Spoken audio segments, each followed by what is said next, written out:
Hero NTR తాజా చిత్రానికి శ్రీకారం చుట్టారు. ఈ సినిమాకి బాబీ దర్శకుడు.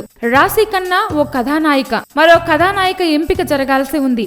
ఎన్టీఆర్ ఆర్ట్స్ పతాకంపై నందమూరి కళ్యాణ్ రామ్ నిర్మిస్తున్న ఈ చిత్రం శుక్రవారం హైదరాబాద్ లో లాంఛనంగా ప్రారంభమైంది. పూజా కార్యక్రమాల అనంతరం దేవుని చిత్రపటాలపై చిత్రీకరించిన ముహూర్తపు సన్నివేశానికి హీరో ఎన్టీఆర్ క్లాప్ నివ్వగా Nandamuri Harikrishna camera switch on చేశారు. వివి వినాయక్ గౌరవ దర్శకత్వం వహించారు. ఈ నెల 15 నుంచి రెగ్యులర్ గా షూటింగ్ మొదలవుతుంది. ఈ చిత్రానికి సంబంధించిన నటీనటులు, సాంకేతిక నిపుణుల వివరాల్ని త్వరలో తెలియజేస్తామన్నారు. అయితే ఎన్టీఆర్ బాబీపై అప్పుడే ఒత్తిడి తెస్తున్నాడని చెప్తున్నారు. ఎట్టి పరిస్థితుల్లో ఈ సినిమాని ఆగస్టులో రిలీజ్ చేయాలని ఎన్టీఆర్ ఆలోచన. ఉన్న 5 నెలల్లో షూటింగ్ ఫినిష్ చేసి రిలీజ్ చేయాలని డైరెక్టర్ కి సూచించారట. స్టార్ టెక్నీషియన్స్ భారీగా ఉండడంతో ఆలస్యమైన కొద్దీ బడ్జెట్ పెరుగుతుందని, ఈ విషయంలో సీరియస్ గా ఫోకస్ చేయాలని చెప్పినట్లు ఇన్సైడ్ సమాచారం.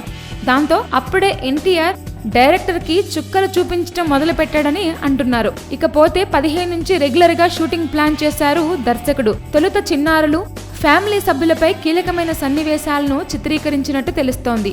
ఈలోగా మిగతా నటీనటుల ఎంపిక చేయనున్నారు. దీని తర్వాత మార్చి నుంచి తారక్ షూటింగ్ కి అటెండ్ కావచ్చని యూనిట్ చెప్తున్నారు. Please subscribe. Hi, it's me Purna. Please subscribe.